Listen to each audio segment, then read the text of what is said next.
The air was thick with tension on a night no one could have predicted would alter the course of history. Barron Trump, the youngest son of former President Donald Trump, stood in the shadows of a world unraveling before his eyes. At just 18, he was no stranger to chaos. His life had been a front-row seat to America's wildest storms. But this night was different. Something monumental had happened, something so staggering it defied belief. And it all began with a single, earth-shattering question he dared to ask his father. The city outside pulsed with a restless energy. Streetlights flickered like dying stars, casting eerie shadows across towering skyscrapers, while the distant wail of sirens pierced the wind. Barron clutched his phone, its screen glowing with images of streets swallowed by chaos. Protesters clashing, fires blazing, angry voices screaming into the void. The headlines screamed of economic collapse, political warfare, racial divides, and violence spiraling beyond control. This wasn't the America he'd been taught to believe in, the land of freedom, unity, and endless possibility. This was something darker, something broken. Barron's heart pounded as he scrolled through the flood of bad news. Where was the hope? Where was the strength he'd always heard about? Fear gnawed at him, a fear so deep it felt like it could swallow him whole. He shut his eyes, wrestling with a storm of thoughts he could no longer silence. America, the country he'd grown up in, the one he'd been told was invincible, felt like it was slipping away, crumbling into dust before he could even grasp what it meant to be part of it. He couldn't sit still any longer. Setting his phone down with trembling hands, he stood, his resolve hardening like steel. He needed answers, real answers, not the polished promises he'd heard all his life. His footsteps echoed down the long, empty hallway of their sprawling home, each step heavier than the last, until he reached a door glowing with faint light. His father was awake. Donald Trump sat at his massive wooden desk, a fortress of power surrounded by stacks of papers, reports, plans, warnings. The former president's face was etched with the weight of years spent battling the world, his focus buried in the chaos before him. But when he heard those quiet footsteps, he looked up and their eyes locked. In that instant, he knew this wasn't a casual visit. Barron stepped inside, his chest tight, his voice low but unshaken. "Dad, is America dying?" The words hung in the air like a thunderclap, raw and unfiltered, slicing through the silence. The steady ticking of a clock filled the room, each second stretching into eternity, amplifying the weight of what had just been said. Time itself seemed to pause, holding its breath for what would come next. Barron didn't know it yet, but that question, those four simple words, would spark a chain of events no one could have foreseen. It wasn't just a question, it was a cry from a generation drowning in doubt, a plea for truth in a world drowning in lies. Donald Trump didn't answer right away. His expression was unreadable, but his eyes betrayed him. Shock, uncertainty, a flicker of something deeper. This wasn't the Barron he knew, the quiet observer who stayed on the sidelines. This was a young man wrestling with a reality too heavy to bear alone. The silence stretched on, thick and suffocating, until Barron pressed forward, his voice trembling but resolute. "I'm not asking because I'm curious, Dad. I'm asking because I'm scared." Those words hit Trump like a punch to the gut. Scared. His son, his own flesh and blood, was scared for the country he'd spent his life fighting for. Barron clenched his fists, his gaze unwavering. "America doesn't feel like the place I thought it was. It doesn't feel like the country you told me about, the one that's strong, united, unbreakable. I look outside and all I see is anger. People don't just argue anymore, they hate each other. Even my friend's dad. We used to laugh together, play together, but now, if someone thinks differently, they're the enemy. At school, they tell us America's great, but every day I see a country tearing itself apart." His voice dropped to a whisper, as if speaking the truth aloud might shatter what little hope remained. If a nation isn't united, if its people don't believe in it anymore, doesn't that mean it's dying? Trump stood slowly, hands slipping into his pockets, and walked to the window. New York sprawled before him, a dazzling sea of light stretching into the horizon, highways weaving like arteries, skyscrapers piercing the sky. It looked solid, unshakable, but he knew Barron wasn't seeing the skyline. He was seeing the people, their fear, their rage, their despair. Trump exhaled, a long, heavy breath that carried the weight of a man who'd spent decades shaping a nation, only to watch it fracture. He turned back, locking eyes with his son. "Barron, do you know what America really is?" The question hung there, teasing a truth Barron couldn't yet grasp. This wasn't the end of the conversation. It was only the beginning. Something massive was stirring, something that could either save America or push it past the point of no return. What would Trump say next? And would it be enough to quiet the storm raging in his son's heart? The room was suffocating in its stillness, the faint ticking of the clock a cruel reminder that time wouldn't wait for answers. Barron stood frozen, his father's question echoing in his mind. "Do you know what America really is?" He frowned, unsure, searching for meaning in the words. Donald Trump's gaze was steady, piercing, as if he could see straight into his son's soul. Outside, the city glowed, a shimmering illusion of stability. But inside, the air crackled with the weight of a truth about to unfold. Trump didn't rush to speak. He let the silence linger, letting Barron feel the enormity of the moment. Then finally, he stepped closer, his voice low and deliberate. "America isn't just buildings, Barron. It's not the White House, not New York, not California. America is an idea." Barron's brow furrowed deeper. An idea. The word felt flimsy, fragile compared to the chaos he'd witnessed, protests turning into riots, families torn apart by politics, a nation screaming at itself. Trump saw the doubt in his son's eyes and pressed on. "It's a promise, a dream, a belief that no matter who you are, where you come from, if you work hard enough, you can become anything. That's what brought millions here, people running from wars, from poverty, from hopelessness. They came because they believed in that idea." His voice grew heavier, laced with a conviction that felt both proud and pained. "But ideas don't die easily, Barron. They can be forgotten, twisted, pushed to the edge. But if enough people still believe, they never disappear." Barron's chest tightened. This wasn't the answer he'd expected, no bold declaration, no easy fix. It was a challenge, a mirror held up to his own fears. He took a shaky breath, his voice barely above a whisper. "What happens if people stop believing in it?" Trump's expression sharpened, as if the question had struck a nerve buried deep within him. He exhaled slowly, his words measured but heavy. "If people stop believing, Barron, then the idea fades. And if it fades, America doesn't just die, it vanishes like it never existed." The room grew so quiet Barron could hear his own heartbeat, a frantic rhythm against the stillness. Trump stepped closer, resting a firm hand on his son's shoulder. "So the real question is America dying? It's do we still believe in it?" Before Barron could respond, a sharp ring shattered the silence. Trump's phone buzzed on the desk, its screen flashing with a name, a senior advisor. Barron flinched, the intrusion jarring him back to reality. Trump grabbed the device, his posture shifting from father to leader in an instant. He pressed the speaker button and a breathless voice crackled through. "Mr. Trump, we have a situation. There's been an attack right in the middle of a protest. It's spiraling out of control." Barron froze, his stomach plummeting. "An attack?" Trump's voice cut through the haze, low and commanding. "What happened?" The advisor hesitated, then rushed on. "Someone escalated the crowd. It turned violent, armed individuals stormed in. It's chaos. Law enforcement's deployed, but it's getting worse. There are casualties, sir."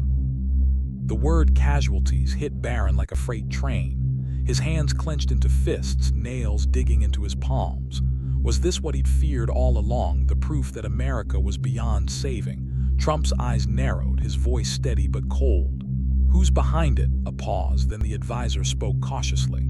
"We can't confirm yet, but it looks politically motivated." A chill raced down Barron's spine. Politically motivated. Trump muttered under his breath, almost to himself. "They want to divide this country, and they're doing a damn good job of it." The call ended, but its weight lingered like a storm cloud. Barron's mind raced. Protests, violence, death. Was this the America he was supposed to believe in? Trump turned to his son, and for a moment Barron saw something rare in his father's eyes. Not anger, not defiance, but realization. "What will you say?" Barron asked, his voice quiet but firm. Trump didn't answer immediately. He sank into his chair, gripping the phone tightly, no longer the unshakable leader, but a man grappling with a crisis too big to control alone. I don't know, Barron, he admitted, his voice raw. Barron froze. His father, the man who always had an answer, did know. A creeping dread settled into his chest. If Trump was uncertain, what hope was there? But then Trump leaned back, his tone shifting. Sometimes the most important question is, what do we do? It's, do we still believe in each other? Barron frowned, confused. What do you mean? Trump locked eyes with him, his gaze intense. People can argue, they can fight, but a nation only collapses when they stop seeing each other as Americans and start seeing enemies. So do you think we've reached that point? Barron's breath caught. He didn't know how to answer. Trump shook his head slowly. Not yet, but we're dangerously close. The words sent a shiver through Barron, close to the edge, teetering on the brink of something irreversible. Trump stood, walking back to the window, the city lights glowing like a fragile promise. You asked if America can be saved, he said, his voice measured. The answer is, that depends on us. Us? Barron echoed, his mind spinning. Trump nodded. A country isn't one person, not a president, not a politician. It's all of us, the people who decide it's worth fighting for. He turned, a faint smile tugging at his lips, not joyful but resolute. You're scared because you see the bad out there. But that means something, Barron. It means you care. And as long as people care, America isn't dead. Something flickered in Barron's chest, a spark, faint but real. For the first time that night, he didn't feel powerless.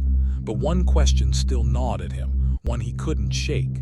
He took a deep breath and asked, what if there are people who don't want to save it?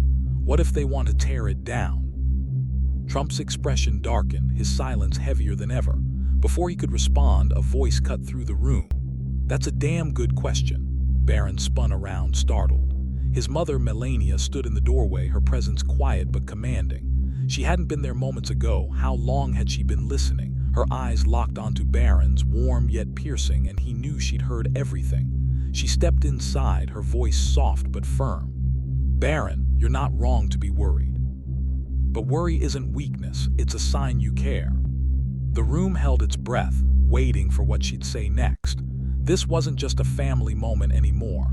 It was the beginning of something seismic, a collision of fear, hope, and the fight for a nation's soul. Melania's words hung in the air, a lifeline tossed into the storm raging inside Barron. She stepped closer, her hand resting gently on his shoulder, her touch grounding him in a way he hadn't expected. The room was still, the weight of the night pressing down on all of them. Barron, Donald Trump, and now Melania, a trio caught in a moment that felt bigger than themselves. Outside, the city lights flickered, a fragile reminder of a world teetering on the edge. Melania's gaze shifted between her husband and son, settling on Barron with a quiet strength that made his chest ache. Do you know what worry really means? She asked, her voice warm but unwavering. Barron hesitated, his mind still reeling from his father's words and the news of the attack. What? He murmured, unsure where this was going. Melania smiled softly, not a smile of reassurance, but one of knowing, of experience carved from a life far different from his. It's not a sign of collapse, Barron. It's a sign that you care, and caring is the first step. She glanced at Trump, a brief but meaningful look passing between them, then turned back to her son. What matters is what you do with that feeling. Barron's throat tightened. He'd spent the night drowning in fear, but now his mother was pulling him toward something else, something he couldn't quite name yet. Do you know why I love America? Melania asked, catching him off guard. Barron blinked, searching for an answer. Because it's your home, he offered tentatively. She shook her head, her expression softening. No, my son, I wasn't born here. I chose America. The words landed like a quiet thunderbolt. Trump watched her, his face unreadable but his eyes softer than before. Melania's voice grew steady, carrying the weight of her past. When I was a child, I grew up in a place where opportunities weren't for everyone, where your future wasn't yours to shape. But I learned something. Hope can take you places fear never could.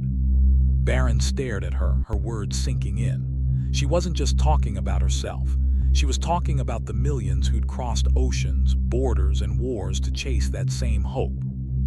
So you still think there's hope for America? He asked, skepticism creeping into his voice.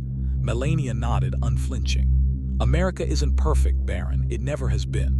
But it's always had the potential to be better. not because of its buildings or its power, but because of the people who believe they can make it better. Her words weren't polished or rehearsed. They were raw, real, spoken from a woman who'd seen a world without freedom and chosen one that promised it. Barron's mind churned. "But what about the people who don't believe anymore?" he pressed, his voice sharper now. "The ones who want it to fall apart." Melania tilted her head, considering him. "You can't control what others believe," she said simply, "but you can control what you do with your own belief." She squeezed his hand gently, her touch a quiet anchor. "If you want a better America, don't just ask the questions, be part of the answer." Something shifted inside Barron, a spark igniting where despair had taken root.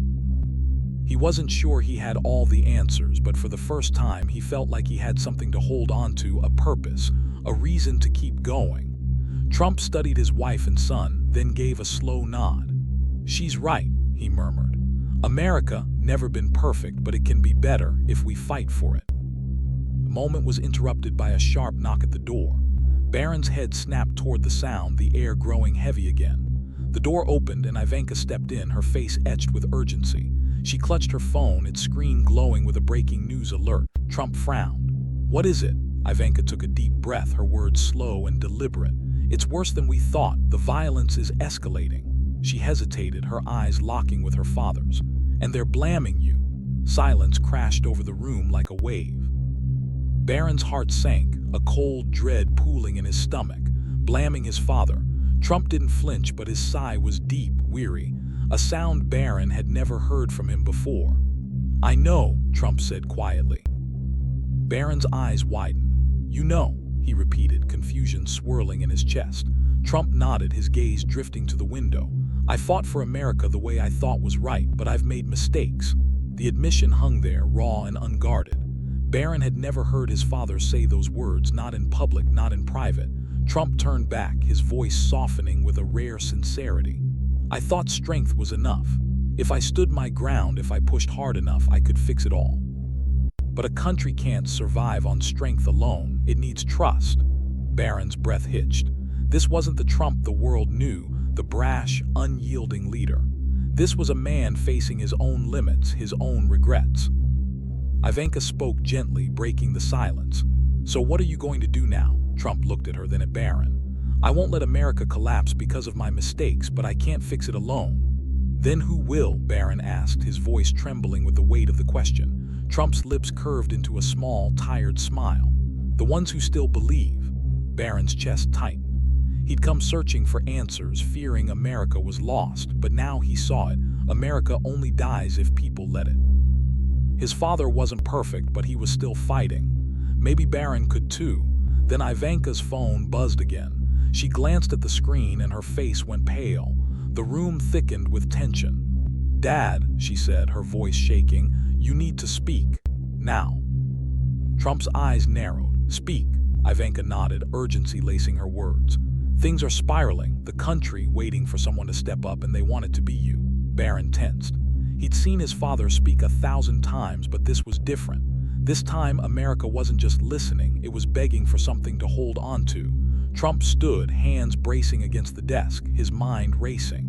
"What could I say that would make a difference?" he murmured, almost to himself. Barron swallowed hard, stepping forward. "Tell them the truth," he said, his voice steady despite the pounding in his chest. Trump's gaze snapped to him, sharp and searching. "You always say America's an idea. If it's under threat, remind them why they believed in it." Ivanka nodded, her voice firm. "Barron's right. Don't promise everything will be fine. Just remind them America wasn't built on fear. It was built on courage." Trump exhaled, a decision settling in his eyes. "All right, get everything ready. I'll speak." Barron's heart surged. This was it, a moment that could change everything. But just as the plan took shape, another knock echoed through the room. A staff member stepped in, his face tight with panic. "Sir, there's new information you need to hear before you go on air." Trump frowned. "What is it?" The aide hesitated, then spoke, and his words froze the room solid. "The violence wasn't random. It was coordinated, and more attacks are coming." The room turned to ice with the aide's words. Coordinated attacks, more violence on the horizon. a nation unraveling faster than anyone could stitch it back together. Barron Trump stood rooted to the floor, his breath shallow, his mind a whirlwind of dread and disbelief. The glowing city skyline outside the window, once a symbol of unshakable strength, now felt like a cruel mirage masking a reality too grim to face. Donald Trump crossed his arms, his jaw tightening, his eyes narrowing into slits of cold determination. This wasn't just another crisis. This was a war creeping into America's heart, a calculated strike meant to shatter what little unity remained. The aide stood there, tension radiating from him, waiting for a response. Melania's hand tightened on Barron's shoulder, a silent anchor in the storm, while Ivanka's pale face betrayed the fear she couldn't voice. The air crackled with the weight of what was coming, a moment that could either forge a new path or plunge the country into darkness. Trump's voice sliced through the silence, low and steady, but laced with an edge that could cut steel. He didn't shout, didn't flinch, just stared at the aide with a gaze that demanded truth. The aide took a shaky breath, his words tumbling out in a rush of urgency.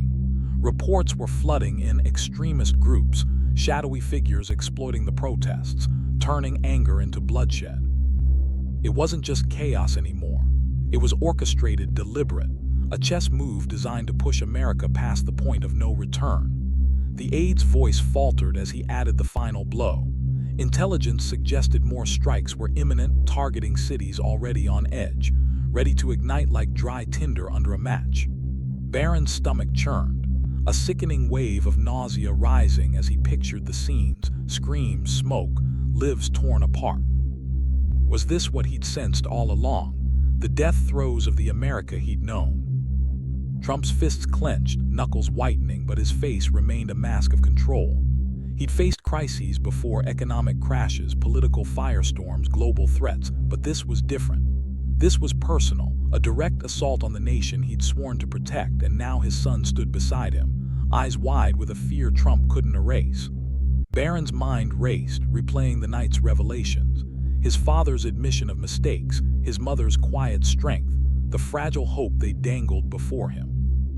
But now, with this new threat looming, that hope felt like a candle flickering in a hurricane. He couldn't stay silent. Stepping forward, his voice steadier than he felt, he looked at his father. The words poured out, raw and unfiltered, a plea born from a heart that refused to surrender. He urged his father not to react the way the world expected, with fury, with retaliation, with the same old playbook that had fueled division for years. People wanted Trump to rage, to point fingers, to double down on strength, but Barron saw something else. Strength wasn't just fighting back. It was knowing when to pause, when to listen, when to reach out instead of lash out. His father's eyes narrowed, a flicker of intrigue breaking through the stoic facade.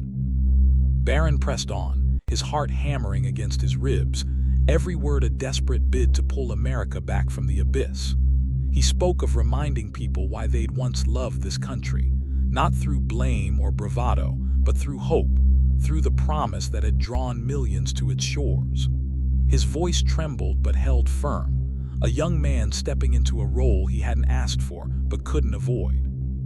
Trump stood silent, absorbing his son's words, the room holding its breath. Melania and Ivanka watched, pride mingling with worry in their eyes. This wasn't the brash, defiant Trump the world knew. This was a man weighing a choice that could define his legacy. Finally, he nodded, a slow, deliberate motion that sent a surge of heat through Barron's veins. His father agreed, not with a grand proclamation, but with a quiet acknowledgement that carried more weight than any speech. But Trump's voice dropped lower, adding a layer Barron hadn't expected. America didn't just need hope, it needed faith, the kind that came from action, not just words. He locked eyes with his son, the intensity of the moment binding them together. The real challenge wasn't speaking, it was doing, turning belief into something tangible, something that could withstand the firestorm ahead. Another staff member burst into the room, urgency etched into every line of his face. The stage was set, the cameras ready, the nation waiting. Trump straightened, adjusting his tie with a practiced motion, but his gaze lingered on Barron. In that fleeting second, he posed a question that stopped Barron cold. If he were in his father's shoes, what would he say? The weight of it crashed down on him, a responsibility too vast to comprehend. He opened his mouth, searching for an answer, but time ran out. The aides ushered Trump toward the door, the moment slipping away like sand through his fingers. Barron stood frozen, his breath uneven, his mind racing. Had he said enough? Could he have found the words to save a nation? Backstage, the air buzzed with anticipation. Live feeds flickered on screens, statistics ticking upward, public trust plummeting, millions tuning in from every corner of America. Trump stood still, the weight of expectation pressing against him like a physical force. No script waited for him, no polished lines from advisors, just the raw, unfiltered truth he'd have to summon from within. Barron, Melania, and Ivanka watched from the shadows, a family united not by power but by a shared stake in what came next. The stage lights blazed, cameras flashed, and the hall fell into a hush that felt almost sacred. Trump stepped forward, the eyes of a nation, believers and doubters alike fixed on him.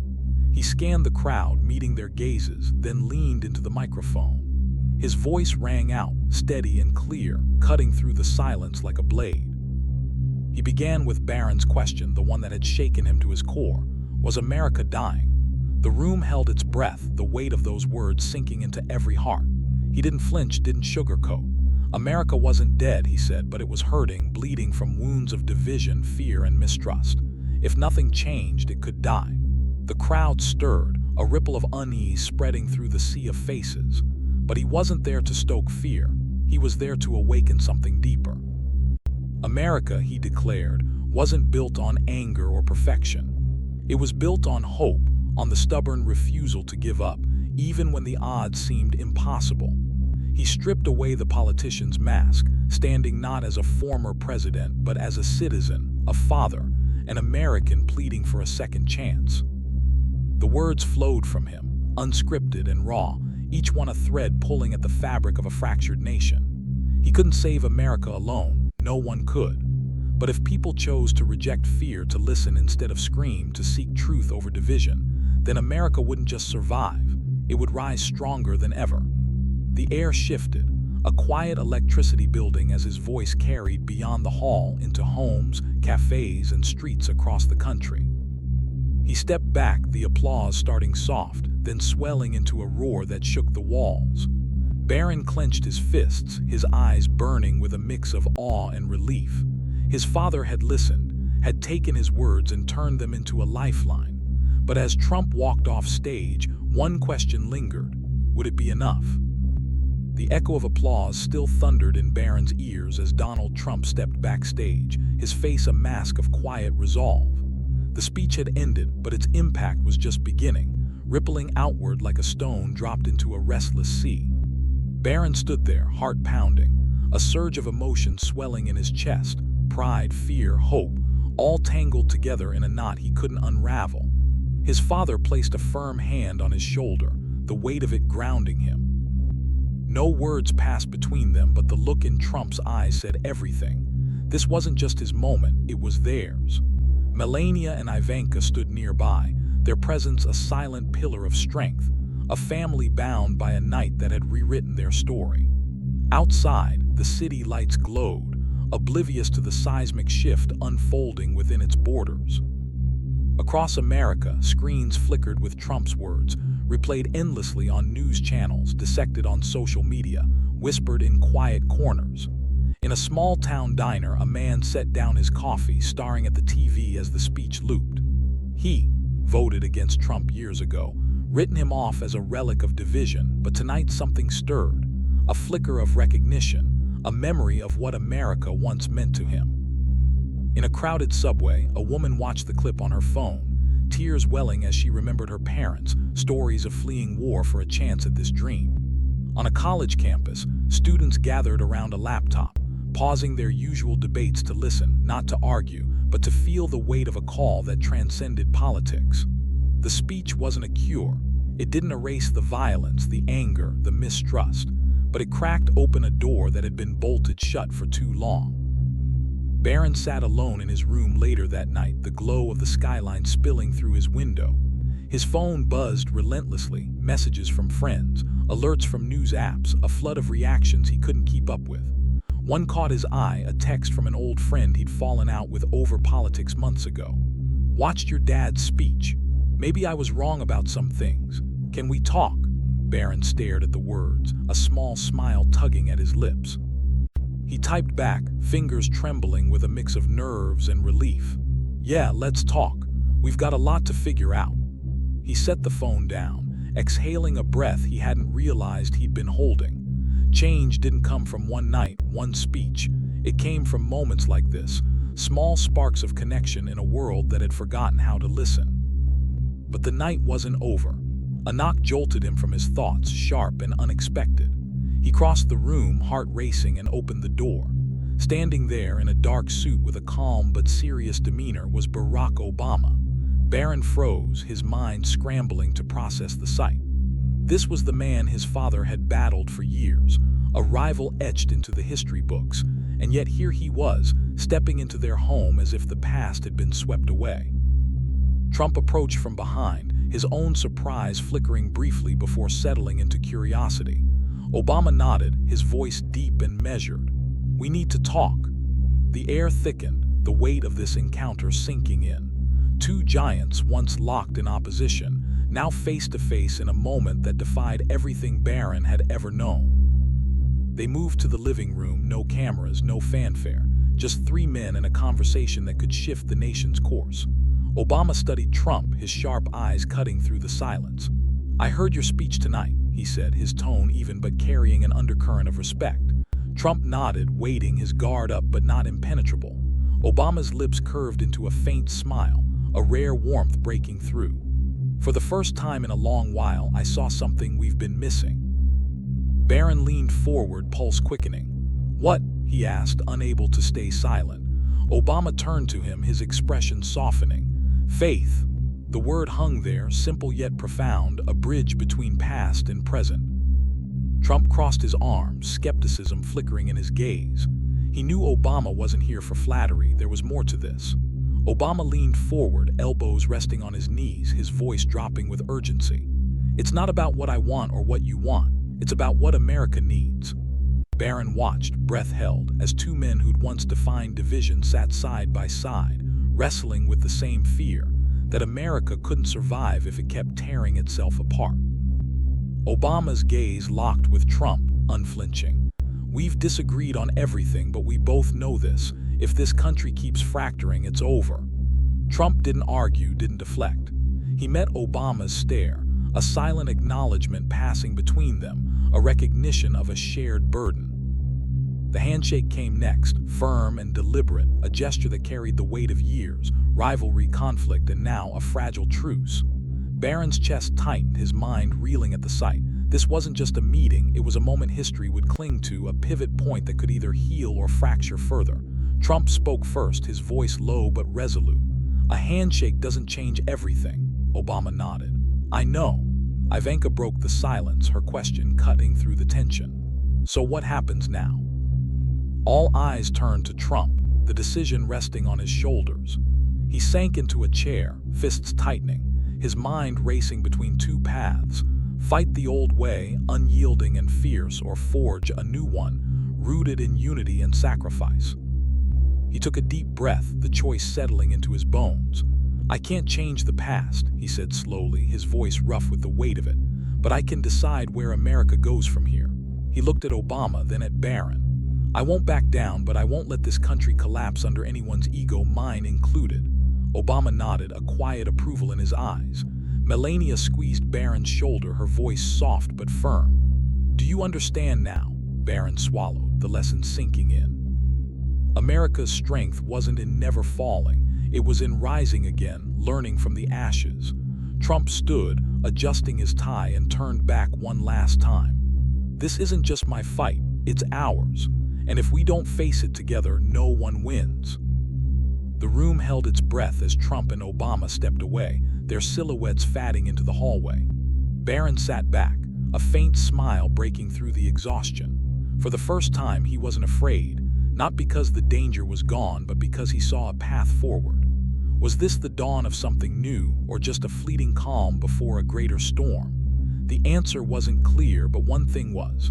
America's fate hung in the balance, and it would take more than words to save it. The living room emptied, leaving Barron alone with the echo of a night that had rewritten everything he thought he knew. The handshake between Donald Trump and Barack Obama lingered in his mind. A surreal image burned into his memory. Two men who'd once stood as titans of opposition, now united by a shared dread for America's future. The city skyline glowed beyond the window, its lights steady but fragile, a silent witness to a nation on the brink. Barron's heart still raced, a chaotic mix of awe, fear, and a budding resolve he couldn't yet define. His phone buzzed again, the screen lighting up with messages, news alerts, and reactions pouring in from every corner of the country. Trump's speech had ignited something, a spark, a tremor, a whisper of possibility. But the violence, the coordinated attacks, loomed like a shadow threatening to snuff it out. Across America, that spark took root in ways no one could have predicted. In a quiet suburb, a woman turned off the TV, Trump's words replaying in her mind. She'd spent years hating him, dismissing him as a symbol of everything wrong with the country, but tonight she felt something shift. A call not to him, but to herself, to the part of her that still believed in something bigger. In a rural bar, a man nursing a beer stared at his phone, the speech streaming live. He cheered Trump's every move in the past, but this wasn't the firebrand he knew. This was a man asking him to look beyond the fight, to see his neighbor not as an enemy but as an American. In a city apartment, a teenager watched with her parents, their usual arguments stilled for once, replaced by a shared silence that felt like the first step toward understanding. Barron scrolled through the flood of reactions online, his breath catching at the words. "I never thought Trump could say something I'd agree with, but he's right. We can't keep doing this," one comment read. Another, "Maybe it's time we stop yelling and start talking." A veteran posted a photo of his old uniform, captioning it, "Fought for this country once. Guess it's time to fight for it again, not with guns, but with hope." The responses weren't unanimous. Anger still flared, skeptics scoffed, division didn't vanish. But beneath the noise, something stirred. People were pausing, listening, reaching for a thread of connection they'd forgotten existed. Barron set his phone down, a quiet realization settling in. His father's speech hadn't fixed America, but it had reminded people they could. He walked to the window, staring out at the city. The lights shimmered, a patchwork of lives woven together by a dream that had endured wars, depressions, and crises. His mother's words echoed, America wasn't perfect, but it had potential. His father's too. It wasn't dead, but it needed them, all of them, to keep it alive. Barron's fear hadn't vanished, but it had transformed, melding into a determination he hadn't known he possessed. He thought of the attack, the extremists plotting in the shadows, the chaos waiting to erupt. It was terrifying, but it wasn't the end. Not yet. America wasn't a lost cause unless they let it be, and he wouldn't let it be. A soft knock pulled him from his thoughts. Melania stepped inside, her presence calm but purposeful.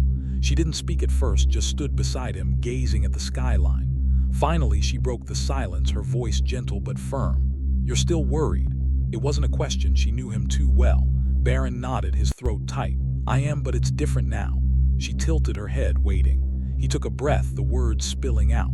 "I'm worried because I care, and I'm not going to stop caring." Melania's eyes softened, a quiet pride shining through. "Then you've already started fighting for it," she said, resting a hand on his arm. "That's what America needs, not perfection, but people who won't give up." Downstairs, Trump and Obama sat in a quiet corner, their conversation stretching into the early hours. No aides, no press, just two men grappling with a truth neither could escape.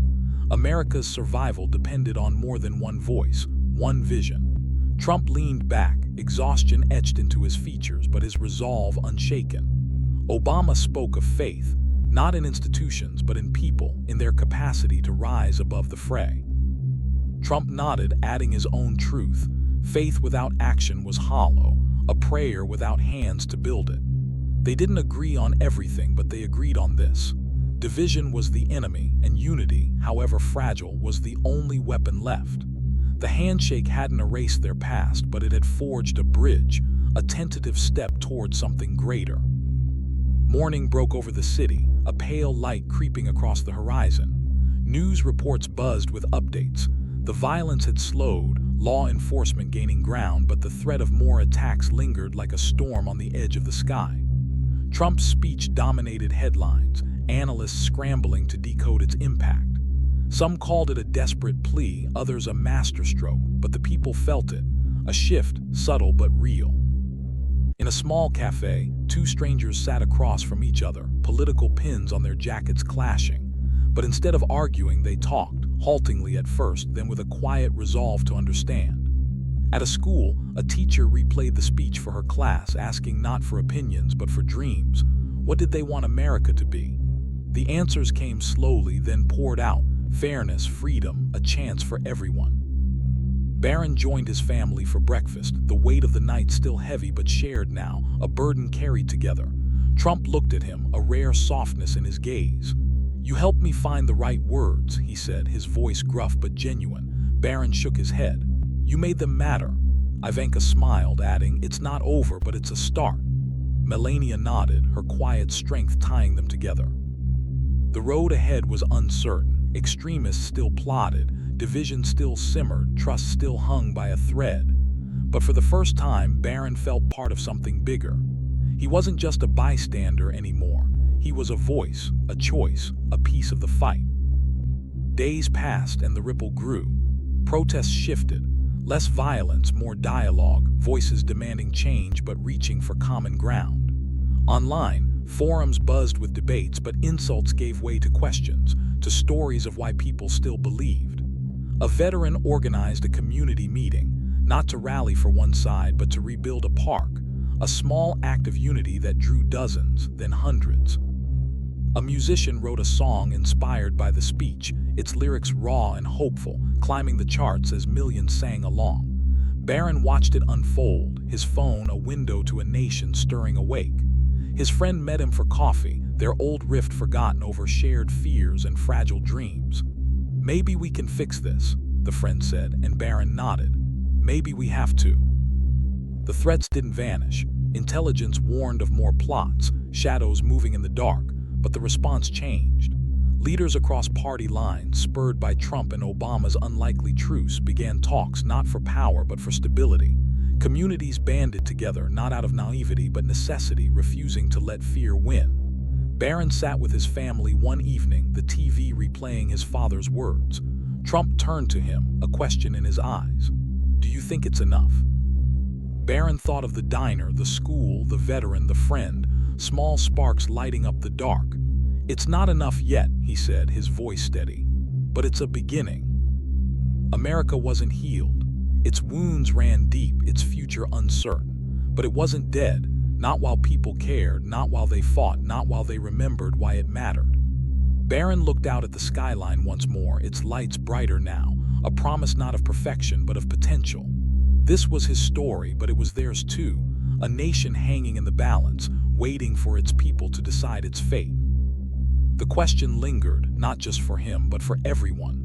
Would they let America die, or would they rise to save it? The answer wasn't written yet, but for the first time, Barron believed it could be. If you enjoyed this story, check out another video with an even more amazing tale. There's always something exciting waiting for you on our channel.